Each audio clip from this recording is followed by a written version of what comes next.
High in the mountains of South America, at a dizzying altitude where the air is thin and the cold bites deep, there once stood the richest city in the world. At its height, it was one of the largest cities on Earth, larger than many of the great capitals of Europe, a teeming metropolis of well over 100,000 people, perched higher than almost any other city in the world, in a harsh and barren landscape where nothing should have drawn so many souls. And yet they came, in their tens of thousands, from across the world, drawn by one thing: a single mountain that was, quite literally, made of silver. A mountain so rich in silver ore that it produced a flood of wealth beyond anything the world had ever seen. Silver that crossed the oceans to fill the treasuries of an empire, that financed wars and palaces and trade across the entire globe, that became, in this age, almost a synonym for unimaginable riches. But this mountain of silver had another name, a darker one, for the wealth it produced was paid for in human lives, on a scale so vast and so horrifying that the mountain came to be known as the mountain that eats men. This is the story of Potosi, the city made of silver, the richest place on earth, and one of the deadliest. A tale of staggering wealth and staggering suffering, inseparably bound together. Using advanced AI trained on the historical records of colonial South America, the accounts of the silver mines and the city that grew around them, the records of the empire that ruled them, and the historical study of this extraordinary and terrible place, we have reconstructed the world of Potosi. It begins with the discovery of the mountain itself. The story begins with a single, almost unbelievable mountain. Rising from the high, cold plateau of the Andes was a peak, a great reddish mountain that turned out to contain one of the richest deposits of silver ever discovered in the history of the world. According to the legend, the silver was discovered by chance, and once word of the mountain's incredible richness spread, the rush was on. The land was, at this time, part of the vast empire that a European power had conquered in the Americas, an empire built on the conquest of the great native civilizations of the New World, and the conquerors were hungry, above all, for precious metals. When they found a mountain that was, in effect, made of silver, they descended upon it with overwhelming force and determination. A city sprang up at the foot of the mountain with astonishing speed, growing from nothing into a vast metropolis in a remarkably short time, as people poured in from everywhere to take part in the extraction of the silver and the wealth that flowed from it. In this harsh, high, remote, and inhospitable place, where the altitude made breathing difficult and the climate was brutal, one of the largest and richest cities in the entire world rose up, built on and built for the silver of the mountain. The wealth that the mountain produced was, quite simply, staggering, and it changed the entire world. The silver poured out of the mountain in quantities that defied belief, an unprecedented flood of precious metal. This silver was the foundation of the wealth and power of one of the greatest empires of the age. It was shipped across the ocean in great treasure fleets, filling the coffers of the crown, financing its armies and its wars, its court and its ambitions, making it, for a time, the dominant power in Europe and the world. The silver of Potosi became famous across the entire globe. The name of the city became a byword for fabulous wealth, used in expressions to mean a fortune, an inexhaustible source of riches. The silver flowed not only into the European Empire, but across the whole world, traded around the globe, reaching as far as Asia, helping to fuel the first truly global economy, in which the silver mined from a single mountain in the Andes circulated through markets on every inhabited continent. Potosi became, in this age, one of the engines of the world economy, the source of a river of silver that lubricated global trade and underwrote the power of empires. No mountain, perhaps, has ever produced so much wealth or sent it flowing so far across the world. And the city that this silver built was a place of fabulous, glittering wealth and extravagance. Potosi at its height was a city of breathtaking riches, where the silver flowed so freely that luxury and excess reached extraordinary heights. The wealthy of Potosi lived in magnificent style, importing the finest goods from across the world, silks and luxuries from Asia, fine wares from Europe, every kind of expensive delicacy and adornment, carried at enormous cost up to this remote mountain city. The city was famous for its lavish churches, richly adorned with silver and gold and fine art, for its grand mansions, for its festivals and celebrations of legendary extravagance, where money was spent and displayed with reckless abandon. Tales were told of the almost insane luxury of the Silver City, of streets paved or decorated with silver for great celebrations, of fortunes won and lost, of a city drunk on its own wealth, perched high in the mountains, far from everything, yet richer than the great capitals of the world.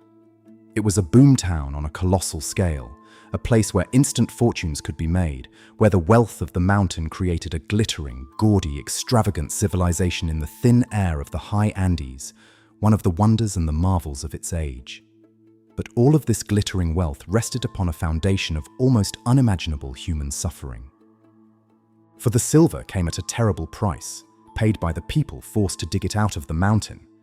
The extraction of the silver required an enormous workforce to labor in the mines and the processing works, in brutal and deadly conditions, and the empire that ruled the land obtained that workforce largely through systems of forced labor.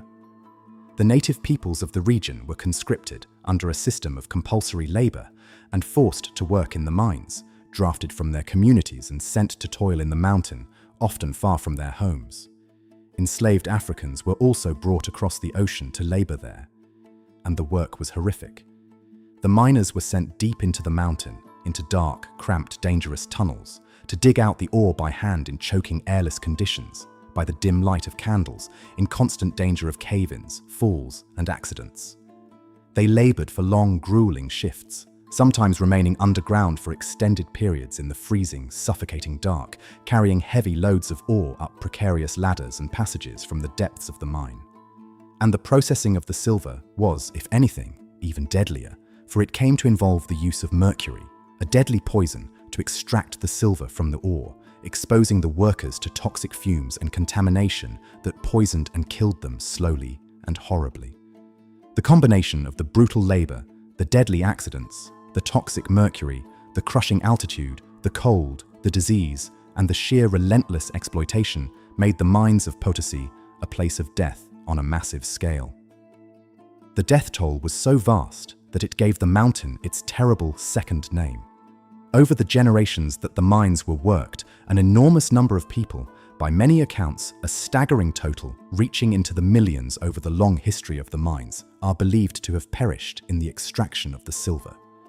The native communities of the surrounding region were devastated by the constant demand for forced labor, their populations drained and broken by the deadly conscription to the mines.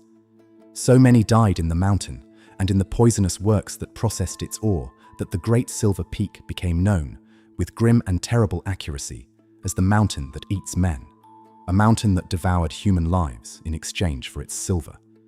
The wealth that dazzled the world, that filled the treasuries of empires and circulated across the globe, that built the glittering churches and mansions of the Silver City, was extracted, quite literally, from the bodies of the men who died digging it out.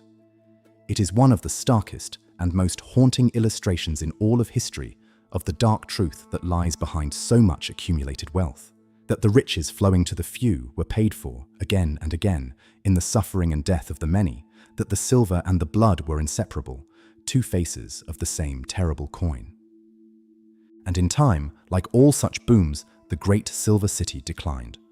The richest and most accessible ores were eventually worked out, and the flood of silver, while it continued for a long time, began to diminish. The mines grew deeper, harder, and less productive. The fabulous wealth of the city's golden age faded. The vast population shrank as the boom subsided, and the city that had been one of the largest and richest in the world declined into a shadow of its former glory, a faded boomtown high in the mountains, its great churches and mansions standing as monuments to a vanished age of wealth. The empire that the silver had enriched also, in time, declined and fell, its power having been built to a remarkable degree on the silver of that single mountain. Potosi became a place of memory, its name still echoing with its old association with fabulous riches, its mountain still standing above the city, scarred and hollowed by centuries of mining, still bearing its terrible reputation. The silver had flowed across the world and built and broken empires. The mountain remained, diminished, exhausted, and haunted by the memory of the countless lives it had consumed.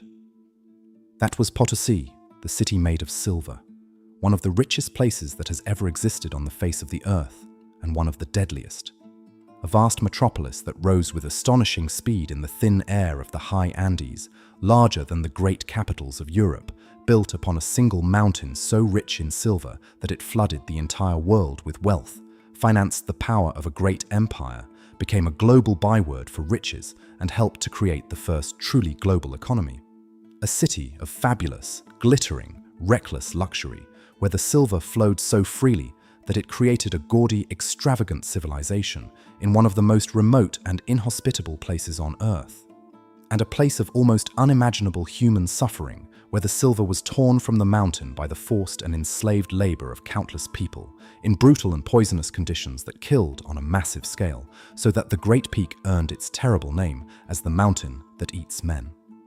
Potosi stands in history as one of the most powerful and haunting symbols of the true cost of wealth, a place where staggering riches and staggering suffering were so completely intertwined that they could never be separated, where every coin of silver carried, invisibly, the weight of the lives it had cost. The Silver Mountain still rises above the old city, hollowed and scarred, its glory long faded. And it remains a monument to a hard and terrible truth, that the dazzling wealth which once amazed the entire world was dug, in darkness and in agony, from a mountain that devoured the men who made it rich.